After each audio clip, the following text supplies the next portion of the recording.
papaano nila inalipusta itong si VP Sara Duterte sa isang jurnalistang ekstorsyonista, mga kabalitaan.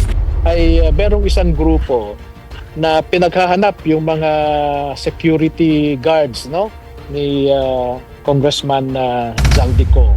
Pero nung nagsalita si Gutesa, biglang hinabol nila ulit yung mga tao na ito at pinagbibigyan ng mga pabuya. Yung isang nag-o-operate sa kanila, ang lagi kong naririnig ay MC, initial At hindi ako magtaka kung totoo yung sabi ni Senator Amy. Kaya reliable ito. Yung sabi pa kanila A1. A1. So, ibig sabihin, malapit sa katotohanan na talaga. Ito, may utak ka itong papalit. Pero Dadagat ang Balita News Update. Dadagat Balita. Alright, gumasa ho mga kabalitaan. Nagbabalik ko tayo dito sa ating munting bahay sa mundo ho ng social media. Danagan Balita Reaction Video News Update. Welcome ang lahat mga kabalitaan. Dahil sa mga oras na ito ay meron tayong ilalahad ho. At of course, alam naman siguro ito ng karamihan kung sino hong kilalang journalistang ekstorsyonista, mga kabalitaan. Mamaya, kikilalanin ho natin ito mga kabait kung sino ho ito. Now, ito naman hong mga tauhan o bodyguard ni Zaldico, mga kabalitaan. Nako, binabayaran na. Pinapapirma ng mga kabalitaan ng waiver ba yan? O baka may nakasulat na halaga. Limpak-limpak na salapi. May dalawa hong pumirma initially, pero yung iba hindi na ho pumirma. Isa na ho rito si Orly Gutesa, kaya pinaghahanap ngayon. Ewan ko lang kung sino itong si Mr. MC, mga kabalitaan, na pasimuno ho para paghahanting sa mga dating bodyguard ni Zaldico para tumahimik at hindi magsalita laban sa kanilang amo, mga kabalitaan. At itong nakikita nyo pong artikulo, mamaya pag-uusapan ho natin yan dahil may kinalaman po yan. May koneksyon ho yan sa sinasabi nating journalistang ekstorsyonista, mga kabalitaan. Pero bago pa po ang lahat, paalala lamang ho sa ating mga kababayang Pilipino, lalo na po mga kabalitaan sa mga solid organic DDS supporters. Magulos dili ho tayo mga kabalitaan sa ating mapapanood ho maya-maya dahil talagang nakakagalit ho ito, nakakapanggigil ho ito pag narinig nyo po ang mga pinagsasabi dito dahil wala ho silang pakundangan, walang preno-preno kung papaano nila inalipusta itong si VP Sara Duterte sa isang jurnalistang ekstorsyonista, mga kabalitaan. Dito muna tayo sa usapin ho sa mga bodyguard, mga security guard ni Zaldico. Tinutugis na mga kabalitaan sa pangunguna ho nitong si MC.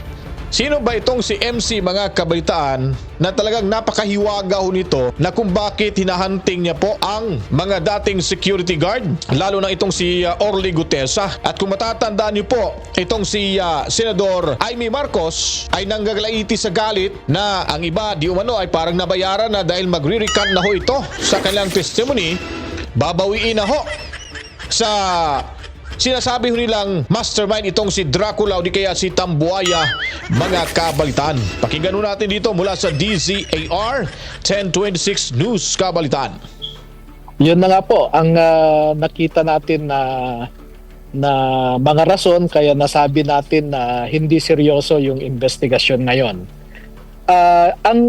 Ang mga kwento po na nasagap natin ay noong umalis si Congressman Zaldico sa Pilipinas at pumutok na yung issue, ay merong isang grupo na pinaghahanap yung mga security guards, no, ni Congressman Zaldico. At pinapapirma sila ng mga dokumento. Merong initial na pumirma na 2 katao. Yung iba hindi pumirma, no? Pinabayaan nila. Pero nung nagsalita si Gutesa, biglang hinabol nila ulit yung mga tao na ito at pinagbibigyan ng mga pabuya, di umano, no? At Ang huling balita ko ay meron pang naiiwan na 3. Isa dyan si Gutesa na hindi pa pumipirma sa mga gusto nilang ipapirma. Sabi ko nga, yung isang nag-ooperate sa kanila, ang lagi kong naririnig ay MC, initial yung naririnig ko, no? Hindi ko alam kung sino yung taong yan.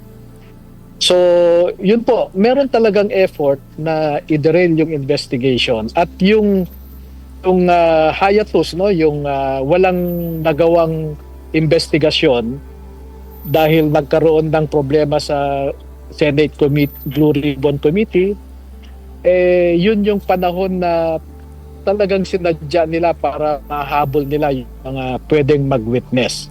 At hindi ako magtaka kung totoo yung sabi ni Senator Amy na may magre-recant daw na witness at ang binanggit niya si Gutesa, no? Pero medyo hindi pa ako naniniwala na nag-recant si Gutesa. Agad balita. So yun po mga kabaitaan, ang sinasabi dito ni Attorney Levido Baligod, isa pong anti-corruption advocate mga kabaitaan, na binubunyag niya ho dito na merong misteryosong Mr. MC mga kabaitaan or MC na nangahunting ho ngayon sa mga security guard ni Zaldico na kumbaga parang siya yata yung inutusan na magbayad or bayaran itong mga posibleng kakanta laban sa kanilang amo. Kaya may koneksyon sa sinasabi dito ni Senadora Amy Marcos na maraming magre-recant o lalo na ho itong si retired Master Sergeant Orly Gutesa na magre-recant ho sa kanyang testimony. Pero sa tingin ko po mga kabaitaan, medyo mahihirapan ho itong kakagatin ho itong ipapain ni Zaldico para manahimik itong si Gutesa mga kabaitaan, dahil alam naman ho natin na lahat ay isiniwalat niya na at disiplinado ho itong Marines mga kabaitaan, na napakaganda ho yung track record nito mga kabaitaan, na kung saan po siya po ay nagritero na wala hong problema. Ang ibig sabihin ho nito, tapato siya sa kanyang tungkulin. Kaya ho, sumulpot bigla itong si Gutesa dahil hindi niya po malunok-lunok. Hindi niya po kayang tiisin ang ginawang pagtrataydor, pagnakaw sa pera mula sa kaban nating gobyerno, itong si Saldi Dracula Co at si Tambuaya Romualdez mga kabalitaan. Agad balita. Ngayon sa isang usapin ho natin, paalala lamang po sa mga DDS supporters. Kung mapapanood nyo ito at medyo agad kayo nagagalit, i-comment nyo na lang ho sa baba, dahil dito ho sa video ito, grabe yung kanilang pang-alipusta kay VP Sara Duterte at sinabihan pang baliw ho ito yung ating pangalawang Pangulo. Pakilala lang natin ang makakasama po natin ngayong hapon, ang veteran journalist po na si Ginoong Mon Tulfo. Magandang hapon po, Ginoong Tulfo. Willie, magandang hapon. Kasama ko si Sandro Ojona. Dan, magandang hapon. Opo, magandang hapon po. Sir, umpisahan ko na doon sa issue dahil nga naging viral yung post mo tungkol doon Yes. sa destabilization. Pwede niyo po ba kaming bigyan pa ng iba pang detalye kaugnay dyan? Nakuha ko yan sa isang source na connected to military. Mhm. Ano po ito? Active o retired? Actually, intelligence report yun eh. Okay, intelligence report. Pero ang hindi ko masasabi sa inyo kung saang unit ng intelligence community yan. Ang tanong ho, pag intelligence report po mga kabalitaan, ito ba'y validated? Kasi kung hindi ito validated mga kabalitaan, ay wala kwenta ho ito. Ito ay paninira lang ho. Paninira ng tao, ng kalaban sa politika, at para malihis na naman ho yung usaping nakawan sa ating bansa, at ito'y matutukan ho mga kabalitaan sa mainstream media. Ito na rin yung laro dito ni ayon pa sa kanila extorsionistang journalista kuno mga kabalitaan. Pero So, bakit? how credible to, Kuya Mon? Very credible. Marami ng mga marami ng nasabi niya sa akin na na totoo. Mhm. Kaya reliable ito. Yung sabi pa kanila A1. A1. So, ibig sabihin, malapit sa katotohanan na talaga. Yes. Di ba may mga sinasabi nilang A1, A2, A3, A1 ito. Report. So ito, simula nung makarating sa'yo, A1 ka agad yung info. Yes. At saka tignan mo yung mga pangalan na binanggit, hindi ka dapat magtaka na eh. Mm. Ay mga nabanggit na yan sa ibang yung mga previous reports previous news reports. Kaya hindi nakapagtataka. Okay. Kaya sila binabantayan sila dahil mga nung una pa man andiyan na nasangkot na sila eh. Pero mukhang dina-downplay ng DILG, Kuya Mon. Ano naman kinalaman ng DILG sa military? So baka hindi sa kanila nakarating kasi yung intelligence report. Yung Malacanang ay natatawa ako dahil parang hugas kamay. Sir, Pa-imbestiga daw nila sa military. Okay. Parang si Bonjing Boy Prescon dito mga kabitan itong Simon na sobrang tagal na ho sa bahay baboy, baktin pa rin ho mga kabalitaan na mahilig ho sa chismis. Ayon sa kanya, intel report na hindi naman ho basta-bastang ilalabas ho yan mga kabitan dahil intel report nga, intelligence report mga kabalitaan. Kumbaga, marami pa hong gagawing pangbusisi po ho niyan, verify pa ho yan mga kabalitaan at meron pa ho yung ipapain para talaga ma-verify nila or verified na itong sinasabi ni Montulfo sa pagsisiwala nito sa impormasyong ito na klaro naman hong walang katotohanan na siya lang po ang magdidestabilize sa utak ng mamamayang Pilipino. Hindi ho yung mga binabanggit niyang mga personalidad. So anong klaseng destab ang mangyayari kung sakasakali, Kuya Mon? Di ba may magkakaroon ng Rally. Malaking rally? Oo. Ayun ang kaya binabantayan nila itong mga tao na ito. Yung nasa listahan. Alin dun sa dalawa kasi ang mangyayaring rally yung sa INC, itong malapit-lapit na, 16, at saka yung trillion peso march. Alin dito sa dalawa? I think hindi na-specify. I think both. Both. Dahil yung mga pangalan na yan, yung mga yung mga pangalan na nabanggit na yan pa eh. Kaya sila binabantayan. Anong objective nitong planong ito, Kuya Mon? Palagay ko they want to make a statement. O kaya yung papagsakin ang administrasyon ni BBM. Kung mawawala ang administrasyon, base sa ating konstitusyon, alam natin kung sino ang successor. Kawawa naman tayo. Bakit po? Bakit niyo po nasabi? Baliw yung papalit. Mabuti na lang itong isa, tamad lang. Tamad at easy going. Pero may utak. Ito may utak kay itong papalit pero baliw. Kaso no choice. Kawawa ang Pilipinas. Kaya nga Kaso no choice. Tingnan nyo, baliw daw si VP Sara Duterte. Mas nagiging baliw pa ho sa tingin ni Baktin mga kabalitaan si Inday Sara Duterte na hindi sumisinghoto ng utot ng demonyo kaysa ho talagang sumisinghot ng utot ng demonyo at namumulbuho ng pulbo ni Satanas mga kabalitaan na sinasabing ito'y hindi baliw. Saan nilagay yung utak nitong Bakting journalista mga kabalitaan na pati siya ay naawaan na rin sa kabangagan ni Bungit.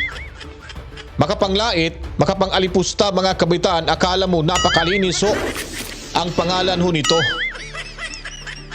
At ito naman ho mga kabaitaan, libo-libo ho, di umano ang kinukolekta ho nila sa Bureau of Immigration para hindi na ho sila mag-criticize, para mahinto na ho nila mga kabaitaan na bubugbugin sa kanilang programa o sa pagsusulat ho nitong si Boy Baktin Ramon Tulfo mga kabalitaan. May kasabihan ho kasi mga kabitaan sa mga journalista nung tayo ay nasa larangan pa ho ng industriyang iyan, may sinasabi ko kasi kaming ACDC. Ano po ba yung ACDC mga kabalitaan? Hindi po yung sa sasakyan Yung AC po, attack, collect, then defend, collect mga kabalitaan. Diyan ho pumapasok ang pag-i-extort ng isang journalista sa kanilang target na bibirahan ng bibirahan, sisiraan ng sisiraan, aatakihin ng aatakihin hanggat ito'y susuko at sila na ho ang lalapit sa mga journalistang sasabihin, "Sir, name it, name the price." We will give it to you. Please, stop. Maawa kayo. O, siyempre, pera na yung pinag-uusapan. Kaya dyan pumapasok ang extortion sa tinatawag kong ACDC, Attack, Collect, Defend, Collect, mga kabalitaan. Choice tayo, paano yan? Kaya nga, bakit ba we have dalawang kuan we have on a two points of a dilemma. Yung tamad na easy going pero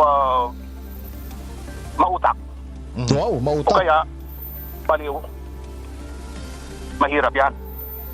Paano ho ba naging baliw sa tingin? Sa bagay, malabo na kasi yung mata nito mga kabitan kasi nga nag-iwan ho ng siguro na nagkaroon ng diferensya yung mata nito kasi nga bugbog sarado ito ni Raymart Santiago mga kabaitaan, kaya yung tingin niya ho ay naiiba na, parang bumaliktad na rin yung mata nito mga kabalitaan. Kung baliw pa ho itong mga Duterte, lalo na ho, particularly si Sara Duterte, makikita nyo bang magiging ganun ba ho kaganda at ka-progresibo ho ang Davao City? Diyan pa lang ho, talagang mati na ho kayo mga kabaitaan. Dito ho tayo sa, anong sabi niya kay Bongit? Matalino pero mahina nga lang, mabagal. Paano ba naging magaling o matalino itong si Bongit? Sa dami-rami ho ng kanyang advisor dyan sa Malacanang, hindi nga niya nagampanan yung kanyang trabaho. Ilang taon na ho, patapos malapit 2 taon na lang ho. Mahigit matatapos na yung kanyang termino. Ni wala man tayo nakikitang flagship program niya po na maipagmalaki niya sa ibang bansa at sa taong bayan mga kabalitaan. Kasi ang inuuna ho nila yung pamumulitika. Yun po ba yung matalino? Inuuna nila paano lulubo yung bulsa ho nila. Yun po ba yung matalino para sa taong bayan? Matalino ho sila. Tama po kayo, Boy Bactin. Tama kayo, matalino ho sila para ho sa pansariling interes lamang at wala na ho silang pakialam sa taong bayan na sana ito'y kanilang pangangalagaan at matulungan man lang na mairahos sa kahirapan ang mga naghihirap nating mga kababayan na nasa laylayan mga kabalitaan. Ganun agad, Balita. Palagi ko na sinasabi yan sa Facebook account ko eh. Baliw si Sara. Aha. Pero yun nga po, base sa konstitusyon, siya talaga yung papalit. Kaya nga eh. Sa akin lang, paano yan? Kawawa man ng Pilipinas. Hindi ako pumapabor kay Bongbong ha. Wow. Hindi daw siya pumapabor kay bakit po kaya Bongit. ganon? Bakit hindi na lang po kaya resign all? Hindi po ba pwedeng ganon yung senaryo? Hindi ko alam. Pero Kasi, ang nakakatakot yan yung mag-military junta. correct, gaya nung nangyari sa ano. Oo. Sa Thailand, tsaka sa... At saka yung masakit ba mahirap yan yung nangyari sa Nepal at saka sa Indonesia. Kasi yung mga tao ngayon ay So, kung makikita niyo po mga kabaitaan, nakakapanggigil ho talaga. Nakakagalit ho talaga. Laos na tong Boy Bactin na ito mga kabalitan. Ngayon, gumagawa lang ho ng eksena. At ito po mga kabaitaan, ang sabi niya po, hindi ko na lang ipapakita sa inyo, medyo mahaba na ho ito.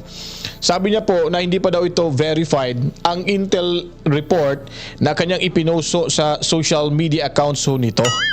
So ba't niya po ba ipinost? Ano po ba yung layunin ho nito? Para maging isa ho sa aliporis ni Bongit na maging dahilan para ilihis yung totoong usaping panlipunan? Yung nakawan ho sa ating bayan? Magkano kaya ang binaya dito ni Bongit mga kabaitaan ni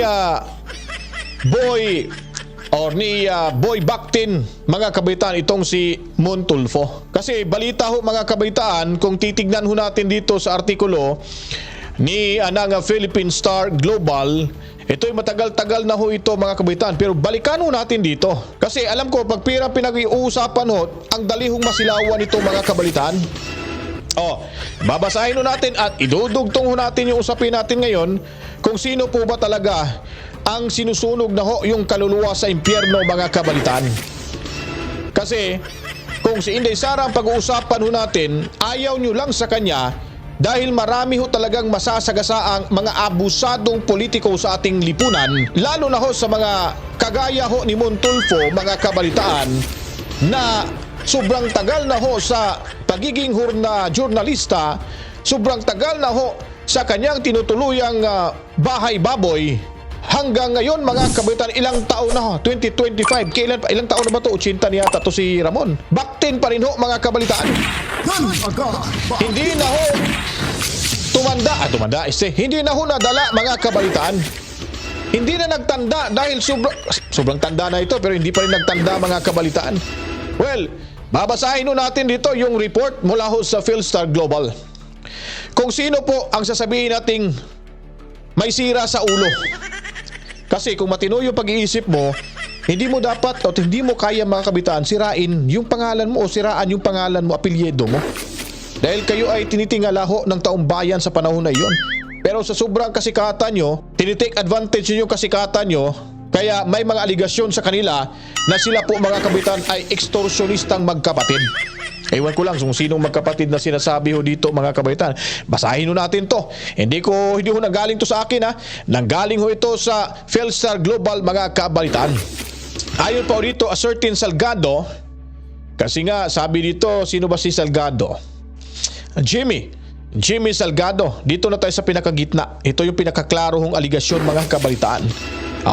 Sabi pa ho sa statement o sworn statement ho na ibinubunyag kung saan po inakusahang extortionist sa pagiging extortionista ng magkapatid na Tulfo mga kabaitan. Sino po ba sila? Ramon, Rafi, kasama pa si Rafi at Erwin Tulfo mga kabalitaan. Hindi ko to gawa-gawa ha. Binasa ko lang po dito sa artikulo ito ng Philstar Global. Ayon pa ho dito ni Salgado mga kabalitaan na he was being used in the extortion activities of the Tulfo brothers. Ginamit siya mga kabaitaan sa kanilang kawalang hiyaan ho. Describing how he collected monthly extortion money from BOC. Bureau of Customs, hindi pala Bureau of Immigration. I stand corrected mga kabaitaan. Monthly extortion money from BOC officials and employees in exchange of the stopping of criticism by the brothers in the radio programs and newspaper columns mga kabalitaan. Mantakin nyo po. Si Salgado nang kumantaho nito, ginamit daw siya kung paano nila gumawa ho ng pag-extort mga kabalitaan sa ilang mga personalidad or mga empleyado dyan sa Bureau of Customs. Now, si Salgado may confessed nitong 2004 mga kabalitaan, siya ay nanilbihan bilang bagman ni Ramon na nangungulikta ho monthly collections of 50,000 pesos from Customs Intelligence and Investigation Service Chief Jake Paguntalan. At meron pang 80,000 pesos from CIIS Chief for Operation Teddy Sagaral. At meron pa pong 80,000 from Principal Appraisal Maita Acevedo. At meron din pong 80,000 from Collector Adelina Molina, 70,000 pesos from Collector Horacio Swansing, 70,000 pesos from Collector Ronnie Silvestre. Sino ba tong si Silvestre? Parang kapangalan to ni Rafi Tulfo, ni Erwin Tulfo mga kabalitan. Then meron din 70,000 from Collector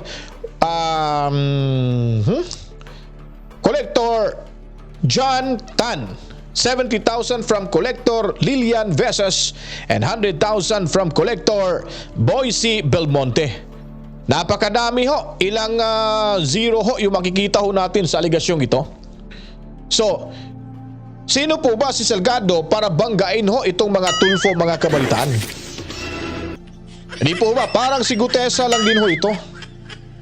Na hindi na ho nila masisikmura ho yung mga ginagawang kalukuhan sa ating bayan. Kaya ho kumanta ho ito para maibalik ang mga ninanakaw nilang pera mula ho sa kaba ng ating gobyerno. At ito rin naman mga kapatid si Salgado, nagsalita ho rito na kung saan po may involvement sa extortion mga kabaitan activities ang magkapatid na Tulfo. The last time he collected money from these BOC officials was in July 2006. His sworn statement will form part of the additional charges that former Cebu Customs Collector Maria Lourdes Mangawang would file against Ramon. Mangawang earlier filed 4 counts of libel complaints against Ramon before the Cebu City Prosecutor's Office, seeking 10 million pesos in damages, kabalitaan. Tulfo allegedly made a series of malicious and defamatory columns in the Philippine Daily Inquirer against Mangawang during her stint in Cebu. Alam niyo po mga kabataan, ito abot ko na. Itong Daily Inquirer mga kabataan, parang pinagmamay-ari ho ito ni ni Tambuaya. Kaya sinabi niya dito na hindi ako pabor kay Bongit yung pinapaboran nito mga kabataan ay si Tambuaya. Correct me if I'm wrong guys. Parang yung Philippine Daily Inquirer, si Tambuaya yung isa sa stakeholder ho nito mga kabalitaan. So, boss niya po dito si Tambuaya kasi nga, pag si Mon Tulfo mga kabaitaan, hindi ho didikit ito sa mga nakilala at mayayamang tao o politiko mga kabaitaan. Ewan ko lang kung magpapatuloy pa ba ho ito sa kanya pagiging journalistang ekstorsyonista mga kabalitan di umano. Ayon ho ito sa balita ng mula 2004 to 2006 mga kabalitan na kung saan po ay parang dinamay na ho yung magkapatid na si Rafi at Erwin Tulfo mga kabalitaan. Ang hirap po kasi mga kabalitaan, sobrang dumi na ho nila, kitang-kita na ho sa mata ng publiko yung kanilang kawalan ng kredibilidad. Ngayon ipapahid pa ho nila sa politikong nangangarap pa rin na maituloy ang pinaghihirapan ni Tatay Digong Duterte mga kabalitaan para ho sa kaginawaan ng lahat, para sa magandang kinabukasan ng ating bansa, para ho na maipalago ng gusto at makilala ang bansa na ang bansang Pilipinas ay hindi na ho gaya ng nagdaang mga administrasyon at ito'y kikilalanin na isang progresibong bansa sa hinaharap mga kabalitaan. Ang problema nga lang ho, ayaw na ho nilang pabalikin ang mga Duterte dahil sila ay talagang masasagasaan dahil po alam na ho nila kung ano ang meron ho ang mga Duterte. Kung pag-uusapan ho natin sa larangan ng politika, sila po ay may political will talaga na hindi sinuman sa mga nagnanais na lulutuin ang isipan ni Sara Duterte para bigyan ho sila ng pabor dito. Kasi ang mga Duterte talagang totoong may malasakit sa ating bayan at pagmamahal sa taong bayan mga kabalitaan. Kaya kayo dyan mga DDS, kalma lang ho tayo. Papalapit na ho yung rally ho mga kabalitaan.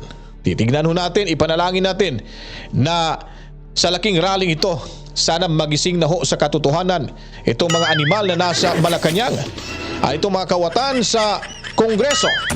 Kung gusto niyo po mga kabalitaan ito ating video presentation, huwag niyo pong kalimutan. Sabay-sabay ho nating ilalahad ang mga totoo, komprehensibong balitaan dito lamang ho sa mundo ng social media sa ating munting bahay, Danagan Balita Reaction Video News Update. Ako po'y magpapaalam na tuloy-tuloy lamang ho sa panunod at laging tumambay sa bahay na ito. To God be the glory, Mama Chip Chip. Peace out.